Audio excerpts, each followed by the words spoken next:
Prili vitit të shkuar në Prizren është themeluar lëvizja për përparimin e turizmit e vetmi akti lloji në Kosovë. Drejtori ekzekutiv Kujtim Kurti, i cili jeton dhe punon në Holand, thotë se kjo nismë ka filluar duke pasur për bazë resurset që ka Prizreni në lëmin e turizmit.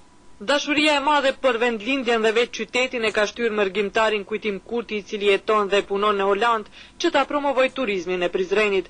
Ai në vitin e kaluar ka themeluar lëvizjen për përparimin e turizmit në qendër të qytetit, përmes së cilës synon ta zhvillojë për gjatë 365 ditëve këtë sektor shumë të rëndësishëm, nga i cili mendon se do të përfitonte edhe arka e vetë qeverisë komunale dhe qytetarëve njëkohësisht. Qëllimi jonë është që të vinë turistët të informohen në dalin të kënaqur. Domethënë është dashuria ime personale për qytetin tim ku kam lindur, domethënë që të zhvillohet turizmi, zhvillohet ekonomia, ulet papunësia edhe buxheti i shtetit është shnemat. Kjo është dëshirë fisnike, iniciativë personale, po do të jetë jo vetëm imja, po edhe gjithë qytetarëve të Prizrenit. Zoti Kurti thotë se Prizreni ka potencial të mjaftueshëm për zhvillimin e turizmit, qoftë ati dimror apo veror. Ai përmend disa nga vendet që konsideron më joshëse për turistët. Kemi pjesë shumë trashëgimi kulturore historike që tension interesime e turistëve. Pastaj Prevallën, pastaj Brezovicën, domethënë është kjo qendra turistike e Brezovicës. Kemi shumë kapital të mjaftueshëm ta zhvillojmë edhe turizmin dimror, veror dhe gjithë aspektet e turizmit ekonomik. Kjo zyrë tani po informon turistët e ndryshëm nga rajoni dhe Evropa për akomodimin e tyre nëpër hotele dhe shtëpi private,